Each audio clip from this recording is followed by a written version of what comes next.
Who is the lost child? The role of the family ghost. Welcome back.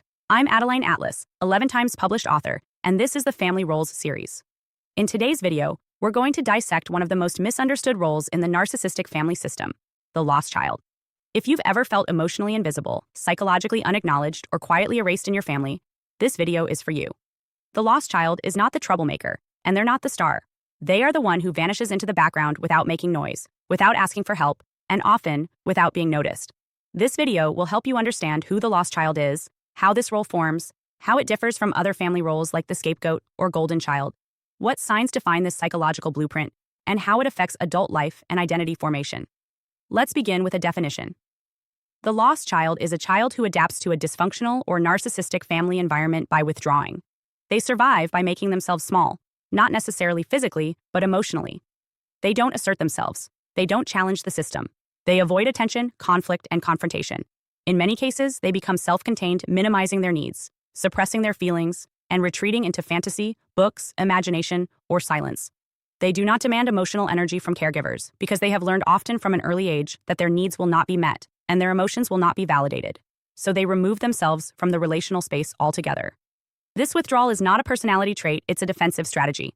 It's a response to emotional neglect, chronic dismissal, and a lack of attunement from caregivers. Unlike the scapegoat, who is targeted, or the golden child, who is groomed and praised, the lost child is largely ignored.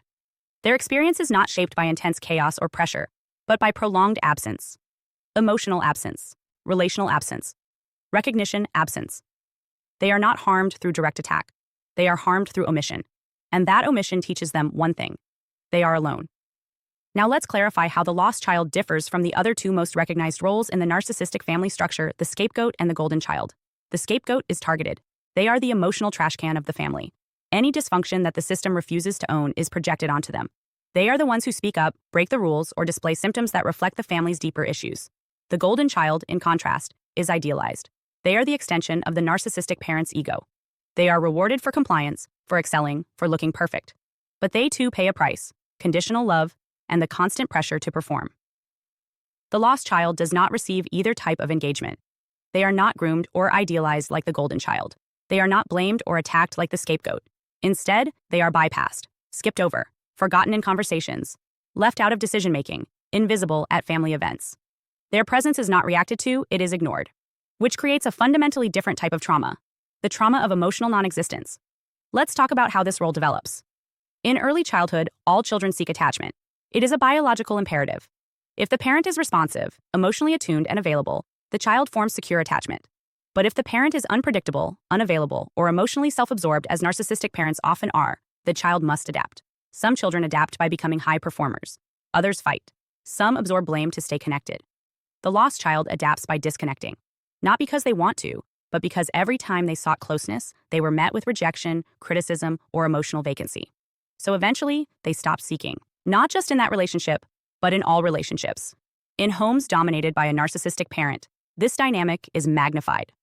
The narcissistic parent allocates their attention based on utility. If a child provides supply meaning, they flatter the parent, obey without conflict, or represent the parent's success, they are given attention. If a child rebels, resists, or exposes the dysfunction, they are punished. But the lost child does neither. They exist without friction. And for a narcissistic parent, that means they don't exist at all. There's no emotional investment, no demand, no leverage, just a quiet child taking up space. The role is often shaped by birth order and sibling dynamics. If the golden child and scapegoat roles are already occupied, the lost child becomes a necessary function of balance. In a system with multiple children, each one is unconsciously assigned a function that keeps the narcissistic parent emotionally regulated. The lost child becomes the one who removes themselves from the emotional equation, which makes life easier for everyone else. There are fewer needs to address, fewer conflicts to manage, fewer feelings to respond to. The family interprets this as compliance. But it's not compliance, it's emotional abandonment dressed up as ease. Now let's move into identifying the signs of the lost child role. First, and most consistently, lost children avoid attention. Not just negative attention, but positive attention as well. They feel anxious when the spotlight is on them. Compliments make them uncomfortable. Praise feels undeserved. Criticism feels catastrophic. They prefer to stay in the background, watching rather than participating. They often sit at the edges of the room, listen more than they speak, and hold their emotions tightly inside. Second, lost children struggle with emotional expression. They don't know how to name their feelings, not because they're numb, but because their feelings were never reflected back to them. In emotionally healthy development, children learn what feelings are by seeing them mirrored. You're sad because your toy broke. You're excited for your birthday. You're scared because the dog barked. These reflections teach children that emotions are normal, manageable, and safe. The lost child receives none of this, so they suppress or disconnect from their emotional world altogether.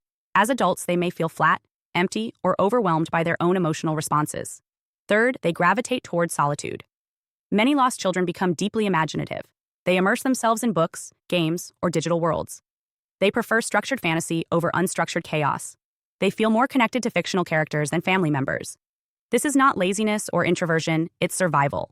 Their inner world became the only space where they were free to feel, dream, or be seen. Escapism is not just a coping mechanism, it is the only place where they experience control. Fourth, lost children often lack a cohesive identity. They don't know who they are, what they want, or how to choose for themselves. They defer to others. They avoid strong opinions. They second-guess their decisions. And they often don't pursue big goals not because they lack intelligence, but because they were never taught that their dreams mattered. When no one asks about your passions, your desires stop developing. And when no one shows interest in your choices, you stop trusting your own judgment. Fifth, lost children internalize the belief that their presence is insignificant. They don't believe they matter. Not in a dramatic way, but in a quiet, fundamental way. They don't ask for help because they assume no one will show up. They don't voice discomfort because they've learned to self-soothe in silence. They tolerate things they shouldn't. They stay in relationships that are one-sided. They become experts in minimizing themselves because that's how they were conditioned to survive. Let's talk about how this shows up in adult life. Many lost children become adults who avoid conflict at all costs. They would rather disappear than fight. They feel guilty for saying no. They shut down in arguments. They retreat when things get tense, not because they are weak, but because confrontation was never modeled as safe. They associate visibility with vulnerability, and vulnerability with abandonment. They also struggle with long-term direction, careers, relationships, identity. These feel foggy. They might try on different roles, mimic others, or settle for paths that require minimal risk. They don't dream big, not because they lack imagination, but because they lack internal permission. No one ever taught them that they were allowed to take up space, be seen, or want more. In relationships, they often attract emotionally unavailable partners, not by accident, but by familiarity. Emotional distance feels normal, and being ignored feels like home. They may feel anxious when someone is too interested and relieved when someone keeps their distance. This attachment pattern is not a personal flaw. It's the echo of childhood invisibility. Their relationship to the narcissistic parent is typically passive. There is no overt conflict, but there is no closeness either. The narcissistic parent may refer to them as the easy one or the quiet one and take pride in how little attention they require. This is not affection. It's neglect misinterpreted as peace. The lost child may still crave approval from this parent, but they don't know how to pursue it. And the parent offers nothing in return. Just more silence, more indifference, more erasure. It's important to note that the lost child's pain is often invalidated, not just by the family, but by society. Because there are no visible wounds, no fights to point to, no dramatic stories, just a long, quiet record of being passed over. This makes it harder to recognize as abuse. But the impact is real. Emotional neglect creates developmental voids that can last decades. And unless the pattern is interrupted, it will repeat. So what's the way forward? The first step is visibility inside your own mind. You have to acknowledge the role. Name it. Describe it. Understand how it shaped your thoughts, your behaviors, your relationships. The second step is reattachment to your emotional world. Start naming what you feel, even if you don't know why. Even if it doesn't make sense. Use tools, emotion wheels, therapy prompts, voice recordings, anything that helps you build the skill of self-recognition. The third step is learning to speak, not perform, not apologize. Speak, share your opinions, your wants, your limits. At first, it will feel wrong, dangerous, even shameful. That's conditioning. That's not your truth. Keep going. The fourth step is redefining safety. You don't need to stay in relationships that mirror your invisibility. Chosen family, aligned friendships, respectful partners, these are not luxuries. They are requirements for healing. You are allowed to walk away from people who only value you when you're silent. And finally, you must reconstruct your self-worth around presence. You don't need to disappear to be safe. You don't need to make yourself small to be loved. You were not born to be background noise in someone else's story. You were not overlooked because you lacked value. You were overlooked because the system was never built to see you. The lost child is not broken. They are unmirrored. And once they begin to reflect themselves back honestly, consistently, and courageously, that invisibility begins to break. Hi, I'm Adeline Atlas, 11 times published author, and what you just watched is part of my signature program, the Chosen One series inside School of Soul. This series is not just a course, it's a blueprint for those who know they were different from the start. The black sheep, the scapegoat, the truth teller, the cycle breaker. Inside, you'll discover the family roles playbook, the golden child, the scapegoat, the enabler, the lost child, and how to finally step out of the part you were cast in without consent. How the black sheep becomes the goat, turning rejection into radical transformation and leadership. How to break generational curses and rewrite ancestral contracts so the pain stops with you.